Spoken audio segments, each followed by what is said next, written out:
Engineer محمد علی مرزا نے ایک بیان اپلوڈ کیا جس کا عنوان رکھا شیخ عبد القادر جیلانی رحمۃ اللہ علیہ کی نماز۔ اس بیان میں مرزا نے بہت سارے مغالطے اور دھوکہ دہی سے کام لیا اور عوام الناس کو اہل سنت و جماعت کو بہکانے کے لیے بہت سارے علمی مغالطات دینے کی کوشش کی ہے۔ بالخصوص بڑی ڈٹائی کے ساتھ اور بڑی بے باکی کے ساتھ مرزا نے اس بات کا سرے سے انکار کیا ہے کہ کہتے ہیں جی یہ بریلوی لوگ کہہ دیتے ہیں جب ہم نماز کی بات کرتے ہیں کہ آپ ان کی فقہ کو اڈاپٹ کریں اور ان کے نماز کے طریقے کو اڈاپٹ کریں تو یہ کہتے ہیں وہ جی حنبلی تھے۔ مرزا صاحب کہتے ہیں کہاں لکھا ہے کہ وہ حنبلی تھے؟ انہوں نے اپنی کتاب غنیۃ الطالبین میں کہاں لکھا ہے کہ وہ حنبلی تھے؟ حالانکہ یہ بات ایسی ہے کہ جس کا انکار بالکل ایک بے باکی اور جرت ہے۔ حضرت سیدنا شیخ عبد القادر جیلانی رحمۃ اللہ علیہ فقہ میں امام احمد بن حنبل رحمۃ اللہ کے پیروکار تھے۔ اس پر 20 حوالے پیش کیے جا سکتے ہیں۔ ائمہ محدثین، نقاد اور اسماء و رجال کے علماء سب نے لکھا ہے کہ شیخ عبد القادر جیلانی رحمۃ اللہ علیہ فقہ میں امام احمد بن حنبل کے پیروکار تھے، اور خود حضور سیدنا غوث پاک سرکار رحمۃ اللہ علیہ نے اپنی کتاب غنیۃ الطالبین میں جاب امام احمد بن حنبل رحمۃ اللہ کے مذہب کو نقل کیا۔ میں اس کے انشاءاللہ آپ کے سامنے حوالے پیش کرتا ہوں۔ سردست چند حوالہ میں آپ کے سامنے رکھتا ہوں۔ یہ حافظ ذہبی کی کتاب ہے سیر اعلام النبلاء، جلد نمبر 15 صفحہ نمبر 179 پر حافظ ذہبی نے جب حضور سیدنا شیخ عبد القادر جیلانی رحمۃ اللہ علیہ کا تذکرہ کیا تو صفحہ نمبر 179 پر لکھتے ہیں کہ الشیخ الامام العالم الزاہد العارف القدوہ شیخ الاسلام شیخ عبد القادر جیلانی کا نام لے کے پورا لکھتے الحنبلی، یعنی فقہ میں وہ کیا تھے؟ امام احمد بن حنبل کے پیروکار تھے۔ اس کے ساتھ یہ کتاب ہے علامہ ابن رجب کی طبقات الحنابلہ کے ذیل، اس کی جلد نمبر 3 صفحہ نمبر 291 پر حافظ ابن رجب لکھتے ہیں ذکر ابن السمعانی فقال امام الحنابلہ و شیخہم فی عصرہ، کہ شیخ عبد القادر جیلانی حنبلیوں کے امام ہیں اور اپنے زمانے میں وہ ان کے شیخ ہیں۔ یہ حافظ ابن کثیر کی کتاب ہے البدایہ والنہایہ، جلد نمبر اس کی 12 صفحہ نمبر 313 پر حافظ ابن کثیر نے بھی یہ بات لکھی ہے کہ تفقہ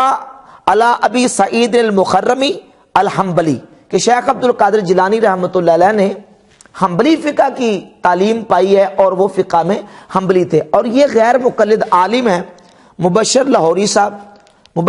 صاحب نے غنیۃ الطالبین کا ترجمہ کیا اور اس کے صفحہ نمبر 26 پر یہ واضح طور پر لکھا ہے، لکھتے ہیں کہ آپ کے بارے میں اہل علم نے متفقہ طور پر یہ رائے ظاہر کی ہے کہ آپ فقی مسائل میں حنبلی المسلک تھے، فقی مسائل میں حنبلی المسلک تھے،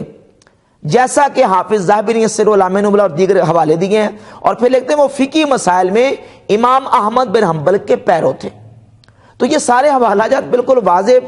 بتاتے ہیں کہ حضور سیدنا شیخ عبد القادر جیلانی رحمۃ اللہ تعالی علیہ فقہ میں امام احمد بن حنبل کو فالو کرتے تھے، ان کے مقلد تھے، ان کے پیروکار تھے۔ مرزا صاحب کہتے ہیں جی دیکھیں کہاں انہوں نے غنیۃ الطالبین میں چیپٹر تقریر کا بیان کیا ہے، حالانکہ اگر آنکھیں کھول کے مرزا صاحب دیکھتے تو غنیۃ الطالبین کا پہلا چیپٹر اور پہلا جو باب ہے اس باب کا نام القسم الاول الفقہ ہے۔ فقہ پر سب سے پہلا باب انہوں نے قائم کیا ہے، اور پھر انہوں نے نماز، روزہ،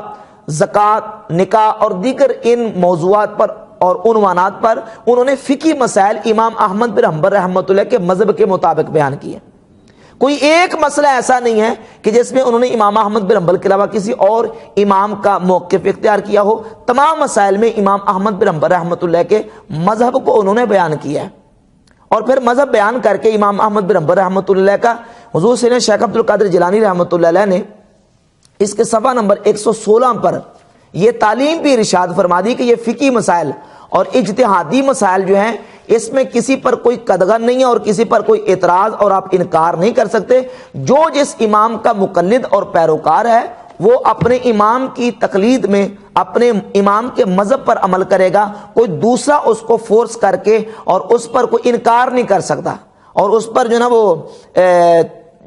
شدت نہیں کر سکتا کہ کوئی بندہ کہے کہ جناب اپنے امام کے مذہب کو چھوڑ دو اور کسی دوسری فقہ کو فالو کرو۔ حضور سے شیخ عبد القادر جیلانی رحمۃ اللہ علیہ امر بالمعروف اور نہی عن المنکر کے درجات بیان کرتے ہیں اور بتاتے ہیں کہ کسی کو برائی سے روکنا ہے تو برائی کون سی ہو جس سے روکنا ہے اور معروف کون سا ہو جس کا حکم دینا ہے؟ فرماتے ہیں وہ معروف جس پر تمام کا اتفاق ہے اس کا حکم دیا جائے گا، اور وہ منکر جس پر تمام کا اتفاق ہے کہ یہ بری چیز ہے، گناہ ہے، جس طرح کہ خمر کا پینا، چوری کرنا، زنا کرنا، یہ ایسے محرمات ہیں کہ جن پر تمام امت کا اتفاق ہے کہ یہ حرام ہے، ان سے روکنا اور ان سے منع کرنا جو ہے نا وہ کیا جائے گا۔ باقی رہے جو اجتہادی اور اختلافی مسائل ہیں، فرماتے ہیں وَأَمَّا إِذَا كَانَ الشَّيْءُ مِمَّا اخْتَلَفَ الْفُقَهَاءُ فِيهِ وَسَاغَ فِيهِ الْإِجْتِهَادُ، فرماتے ہیں باقی رہی وہ شے جس میں فقہا کا اختلاف ہے، وَسَاغَ فِيهِ الْإِجْتِهَادُ، اور اس میں اجتہاد جاری ہے، داخل ہے، كَشُرْبِ عَامِّ النَّبِيذ مُقَلِّدًا لِأَبِي حَنِیفَةَ رحمہ اللہ، جس طرح کہ عام بندے کا نبیذ تمر پینا امام ابو حنیفہ رحمہ اللہ کا مقلد بن کر، وَتَزَوُّجِ امْرَأَةٍ بِلَا وَلِيٍّ عَلَى مَا عُرِفَ مِن مَذْهَبِهِ، اور ولی کی اجازت کے بغیر عورت کا نکاح کرنا جس طرح کہ امام ابو حنیفہ رحمہ اللہ کا مذہب معروف ہے۔ لم يكن لأحد ممن هو على مذهب الامام احمد والشافعی رحمہم اللہ الانکار علیہ، فرماتے ہیں کہ کسی حنبلی پر اور کسی شافعی کے لیے، حنبلی کے لیے اور شافعی کے لیے یہ جائز نہیں ہے کہ وہ حنفی پر انکار کرے کہ حنفی یہ کام کیوں کرتا ہے۔ کیوں؟ لأن الامام احمد، کیونکہ امام احمد بن حنبل نے فرمایا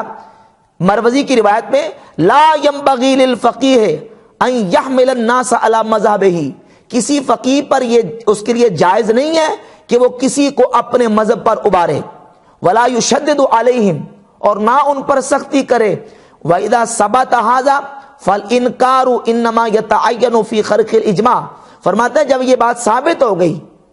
تو انکار اس بات میں ہوگا جو اجماع کے خلاف کوئی کام کر رہا ہے، دون المختلفی، نہ کہ مختلفی مسئلے میں، یعنی اگر کسی اجتہادی مسئلے میں ایک عمل کر رہا ہے اور امام ابو حنیفہ کا پیروکار ہو کے مقلد بن کے اگر امام ابو حنیفہ کے مذہب پر عمل کر رہا ہے تو غوث پاک سرکار فرماتے ہیں کہ کسی حنبلی کو جائز نہیں ہے، کسی شافعی کو جائز نہیں ہے کہ وہ حنفی پر انکار کرے اور حنفی کا رد کرے، اور نہ ہی کسی حنفی کے لیے جائز ہے کہ وہ حنبلی اور شافعی کا انکار کرے۔ تو یہ ہیں تعلیمات حضور غوث پاک سرکار رحمۃ اللہ علیہ کی۔ تو انہوں نے بالکل واضح طور پر تقلید کا مسئلہ بیان کر دیا، اور غنیت طالبین کے مختلف صفحات پر جلد 2 کے صفحہ نمبر 203 پر واضح طور پہ اپنا مذہب بیان کرتے ہوئے لکھتے ہیں، قال الامام ابو عبداللہ احمد بن محمد بن حنبل الشیبانی واماتنا علی مذہبہ اصلا و فرعا، فرمایا امام ابو عبداللہ احمد بن محمد بن حنبل الشیبانی نے، اللہ تعالی ہمیں ان کے مذہب پر موت دے، اصلا و فرعا، یعنی اصولاً اور فرن اللہ تعالیٰ میں امام احمد بن حنبل کے مذہب پر موت دے، وحاشرنا فی زمرتہ، اور اللہ تعالیٰ ہمیں ان کے زمرہ میں، ان کے گروہ میں ہمارا حشر فرمائے۔ یہ کیا ہے؟ یہی ہے ان کا مذہب ہے کہ وہ امام احمد بن حنبل رحمۃ اللہ کے فقہ میں مقلد تھے۔ صفحہ نمبر 203 جلد 2 کا فرماتے ہیں، روا امامنا ابو عبداللہ احمد رحمہ اللہ فی رسالۃ اللہ، روایت کیا ہمارے امام احمد بن حنبل نے اپنے ایک رسالے میں، اور صفحہ نمبر 200 جلد 2 کا لکھتے ہیں، وعن امامنا احمد رحمہ اللہ روایت اخرى، ہمارے امام احمد بن حنبل سے ایک دوسری روایت بھی ہے۔ اسی طرح صفحہ نمبر پہلی جلد کے 87 پر لکھتے ہیں، وقد حرم ذلك بعض اصحابنا لان ذلك مروی عن الامام احمد رحمہ اللہ تعالی، فرماتے ہیں ہمارے بعض اصحاب، یعنی بعض اصحاب حنابلہ نے اس کو نشتر لگانے کو حرام قرار دیا ہے، اس لیے کہ یہ امام احمد بن حنبل رحمۃ اللہ علیہ سے مروی ہے۔ تو یہ سارے حوالے اس بات کا بین ثبوت ہیں کہ حضور سیدنا شیخ عبد القادر جیلانی رحمۃ اللہ تعالی علیہ وہ فقہی مسائل میں امام احمد بن حنبل کے پیروکار تھے۔ اور مرزا صاحب کتنی ڈٹائی اور بے باکی سے کہہ رہے ہیں کہ نہیں جی وہ تو کسی کہاں لکھا ہے کہ وہ حنبلی تھے، حالانکہ جگہ جگہ پہ انہوں نے فقہ جو حنبلی ہے اس کو بیان کیا ہے۔ اور لیکن اس کے ساتھ ساتھ حضور سیدنا غوث پاک سرکار رحمۃ اللہ علیہ نے امام احمد بن حنبل کا پیروکار ہونے کے باوجود جب امام اعظم ابو حنیفہ کا تذکرہ کیا ہے غنیت طالبین کی جلد نمبر 2 کے صفحہ نمبر 85 پر، تو اس انداز سے وہ لکھتے ہیں، صفحہ 85 پر حضرت امام ابو حنیفہ رحمۃ اللہ کا تذکرہ کرتے ہوئے فرماتے ہیں کہ وہ مذہب الامام الاعظم ابی حنیفہ النعمان رحمہ اللہ تعالی، امام ابو حنیفہ کا تذکرہ کرتے امام ابو حنیفہ کو امام اعظم قرار دیتے ہیں، اور فقہی مسائل میں وہ ایک رعایت دیتے ہیں۔ اور پھر یہ اعتراض بھی کیا جاتا ہے کہ آپ فقہ میں پھر جو نا وہ امام احمد بن حنبل کے پیروکار کیوں نہیں بن جاتے؟ تو بات یہ کہ حضرت غوث پاک سرکار رحمۃ اللہ تعالی علیہ وہ فقہ میں امام احمد بن حنبل کے پیروکار ہیں، جبکہ ہم احناف فقہ میں امام اعظم ابو حنیفہ رحمۃ اللہ کے پیروکار ہیں۔ ہم نے تصوف شیخ عبد القادر جیلانی رحمۃ اللہ علیہ سے سیکھا ہے، اور فقہ میں ہم امام ابو حنیفہ رحمۃ اللہ کو فالو کرتے ہیں۔ جس طرح ایک اسٹوڈنٹ، ایک طالب علم سکول میں جاتا ہے، کالج میں جاتا ہے، مختلف سبجیکٹس ہوتے ہیں، مختلف مضامین ہوتے ہیں، اور مختلف مضامین کے مختلف ٹیچر ہوتے ہیں۔ ایک ٹیچر سے آپ میتھ سیکھتے ہیں، ایک سے آپ جو نا وہ انگلش سیکھتے ہیں، ایک سے آپ اردو سیکھتے ہیں، ایک سے اسلامیہ سیکھتے ہیں۔ تو ظاہر ہے کہ جس شعبے کا ٹیچر آپ کا ہوگا، آپ اس شعبے میں اپنے اس ٹیچر کو فالو کریں گے۔ تو دین کے ان علوم کے متنوع ہونے کی وجہ سے دیکھیں، علم حدیث بھی دین کا علم ہے، علم فقہ بھی دین کا علم ہے، علم تصوف بھی دین کا علم ہے۔ تو جب ہم تصوف کی بات کرتے ہیں تو تصوف میں ہم امام شیخ عبد القادر جیلانی رحمۃ اللہ کو فالو کرتے ہیں، اور جب فقہ کی بات آتی ہے تو فقہ میں ہم امام اعظم ابو حنیفہ رحمۃ اللہ علیہ کو فالو کرتے ہیں۔ اور پھر جو مرزا نے نماز کا طریقہ شیخ عبد القادر جیلانی رحمۃ اللہ کے حوالے سے پیش کیا، اس کو پورا مرزا سے اڈاپٹ کرتے ہیں، اور ڈنڈی ماری اس میں۔ یہ دیکھیں، انہوں نے صفحہ نمبر 19 پر جہاں نماز کا طریقہ بیان کیا ہے، صفحہ نمبر 19 پر نماز کا طریقہ بیان کرتے ہوئے لکھتے ہیں کہ ووضع الیمین علی الشمال تحت السرہ، جب نماز پڑھے تو اپنے دائیں ہاتھ کو بائیں ہاتھ کے اوپر رکھے، تحت السرہ، ناف کے نیچے۔ اب یہ ناف کے نیچے ہاتھ رکھنے کا نظریہ کن کا ہے؟ امام احمد بن حنبل رحمۃ اللہ کا ہے، اور یہی امام اعظم ابو حنیفہ رحمۃ اللہ کا موقف ہے کہ وہ نماز میں ناف کے نیچے ہاتھ باندھنے کے قائل ہے۔ مرزا صاحب کہتے ہیں بخاری مسلم سے لے کے ہیں۔ اب مجھے بتائیں کہ یہ جو مسئلہ ہے یہ بخاری مسلم سے ہے، یہ نماز کا طریقہ بخاری مسلم سے ہے۔ اور پھر انہوں نے جو طریقہ نماز کا جس طریقے انداز سے لکھا ہے، انہوں نے پہلے سب سے نماز کے ارکان بیان کیے، 15 ارکان ہیں، نماز کے 9 واجبات ہیں، نماز کے 14 جو سنتیں ہیں، اور اسی طرح انہوں نے لکھا ہے کہ 25 حید کی سنتیں انہوں نے اس طریقے سے بیان کی ہیں، جبکہ غیر مقلدین کیا اس چیز کو فالو کرتے ہیں، اس چیز کو تسلیم کرتے ہیں۔ تو یہ ایسے ہی بالکل بے تکی سی باتیں اور مغالطے دینے کی مرزا صاحب نے کوشش کیا۔ اور پھر اسی کلپ میں اور اسی بیان میں مرزا انجینئر نے کہا جی کہ یہ جو بریلوی حضرات ہیں یہ شیخ عبد القادر جیلانی کی کتاب کا انکار کرتے ہیں، حالانکہ ہمارے امام اعلیٰ حضرت امام احمد رضا بریلوی رحمۃ اللہ علیہ نے فتاوی رضویہ میں یہ تسلیم کیا ہے کہ یہ کتاب شیخ عبد القادر جیلانی رحمۃ اللہ کی کتاب ہے۔ ہاں، اس میں الحاقات کے ہم قائل ہیں کہ معاندین میں بعض مقامات میں معاندین نے اس میں کچھ چیزیں ملا دی ہیں، بہت ساری چیزیں اس میں داخل کر دی گئی ہیں، تو الحاق کے ہم قائل ہیں۔ باقی ہم مانتے ہیں کہ یہ کتاب حضور سیدنا شیخ عبد القادر جیلانی رحمۃ اللہ کی کتاب ہے۔ کہتے ہیں یہ اگر اس کتاب کو اگر آپ نہیں مانتے تو پھر جو نا وہ کتاب ہی تو تعارف ہوتی ہے کسی شخصیت کا، اگر کتاب نہیں ہے تو پھر آپ ان کی پرسنالٹی کا بھی انکار کریں۔ تو مرزا صاحب اگر یہ اصول رکھا جائے تو سب سے پہلے آپ کو خلفائے راشدین کی پرسنالٹی کا انکار کرنا پڑے گا، کیونکہ خلفائے راشدین کی کوئی کتاب تو نہیں ہے نا۔ سیدنا ابوبکر صدیق کی کتنی کتابیں ہیں، فاروق اعظم عثمان غنی مولا علی کی کتنی کتابیں ہیں، دیگر بہت بڑے بڑے اجلہ تابعین ہیں ان کی کتنی کتابیں ہیں۔ تو اگر جس کی کتاب نہیں ہے، اس کی پرسنالٹی نہیں ہے، تو خلفائے راشدین کا سب سے پہلے انکار کرنا پڑے گا، کیونکہ ان کی کتاب تو کوئی نہیں اس وقت دنیا میں موجود ہے، تو کیا ان کا انکار کریں گے؟ مرزا صاحب اس طرح کے بہت سارے مغالطے دیتے رہتے ہیں اور اپنی گفتگو میں اس طرح کی باتیں کرتی ہیں، یقین جانے کہ وہ ایسے عجوبے اور لطیفے ہوتے ہیں کہ سن کے ہنسی آتی ہے۔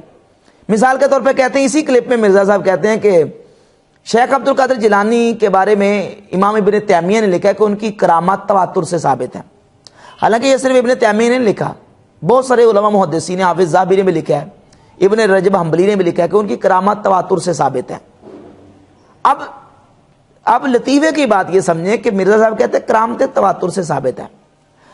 اگر کرامات تواتر سے ثابت ہیں تو جن کی کرامتیں تواتر سے ثابت ہیں ان کی شخصیت تواتر سے ثابت نہیں ہے۔ اب یہ کہنا کہ ان کی کتاب ہی ان کا تعارف ہے، کتاب نہیں ہے تو پرسنالٹی نہیں ہے۔ جن کی کرامات تواتر سے ثابت ہیں ان کی شخصیت تواتر سے ثابت نہیں ہے؟ کیا ان کی شخصیت کتاب سے ہی ثابت ہے؟ تو شیخ عبد القادر جیلانی رحمۃ اللہ تعالی علیہ نے نماز کے حوالے سے جو مسائل بیان کیے ہیں وہ سارے فقہ حنبلی کے مطابق بیان کیے ہیں۔ اب دیگر جتنے مسائل ہیں صرف یہ پہلا چیپٹر فقہ کا نہیں ہے، باقی اگلے جو فضائل اعمال کے حوالے سے انہوں نے چیپٹر قائم کیا، مثال کے طور پہ غنیۃ طالبین میں، اسی غنیۃ طالبین کی جلد نمبر 2 کے صفحہ نمبر 193 پہ حضور سید شیخ عبد القادر جیلانی رحمۃ اللہ علیہ نماز کے حوالے سے قرات کا مسئلہ بیان کرتے کہتے ہیں کذالک ان کان ماموما ینصت الی قراءۃ الامام، اگر کوئی بندہ مقتدی ہے تو وہ امام کے پیچھے خاموش رہے، ویفہمھا، اور جو امام قرات کرتا ہے اس کو سمجھے، امام کے پیچھے قرآن نہ پڑھے۔ اسی طرح ناف کے نیچے ہاتھ باندھنے کا بھی صفحہ نمبر 19 پہ انہوں نے بیان کیا۔ وطر کتنے پڑھے جائیں، جلد 2 کے صفحہ نمبر 25 پر انہوں نے لکھا ہے کہ وطر 3 پڑھے جائیں۔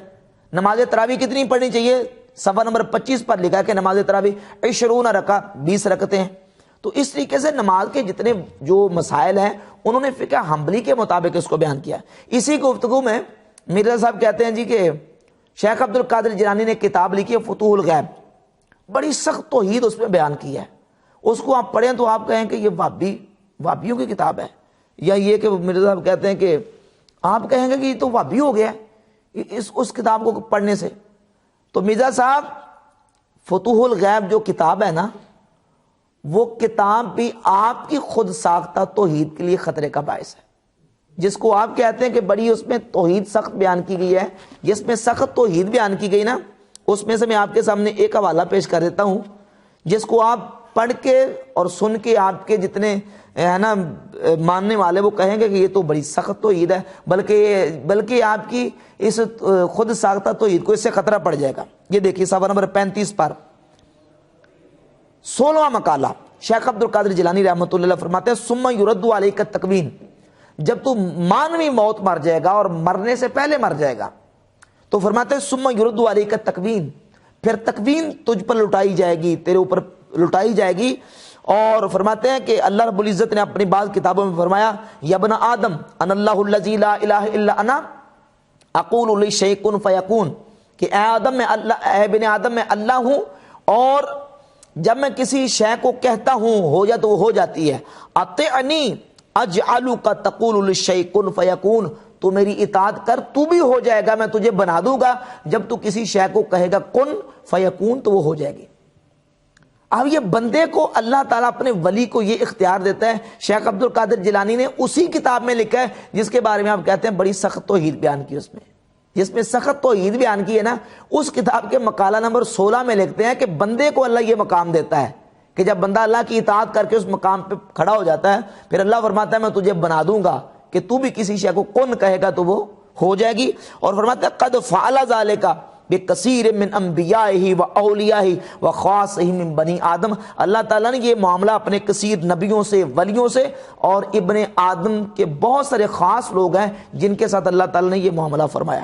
اور اسی کتاب کے صفحہ نمبر 19 پر جس میں سخت توحید بیان کی گئی ہے، ولیوں کی شان بیان کرتے لکھتے ہیں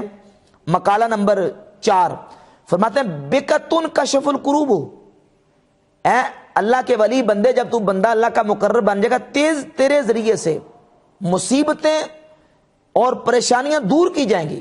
اور بیکا تسکل غیوس، اور تیری وجہ سے تیرے ذریعے سے بارشیں برسائی جائیں گی، بیکا تم بتزروع، اور تیری برکت سے تیری وجہ سے کھیتیاں اگائی جائیں گی، بیکا یدفع البلاء والمحن عن الخاص والعام، اور تیری وجہ سے خاص اور عام لوگوں سے مصیبتیں ٹالی جائیں گی۔ یہ شیخ عبد القادر جیلانی رحمۃ اللہ نے فتوح الغیب میں بیان کیا ہے جس کے بارے میں ہم کہتے ہیں بڑی سخت توحید بیان کیا ہے۔ تو مرزا صاحب جو توحید انہوں نے بیان کیا نا، آپ کی خود ساختہ توحید کو سے خطرہ، لہذا لوگوں کو مغالطہ نہ دے۔ شیخ عبد القادر جیلانی رحمۃ اللہ تعالی فقہ میں امام احمد بن حنبل کے پیرو تھے، ان کے مقلد تھے اور تقلید کرتے تھے، اور باقاعدہ انہوں نے صفحہ نمبر 116 میں پہلی جلد کے لکھا ہے کہ جو جس امام کا فقہ میں مقلد ہے وہ اپنے امام کے مطابق عمل کرے گا، کسی دوسرے کو اس کو روکنے کی اجازت نہیں ہے۔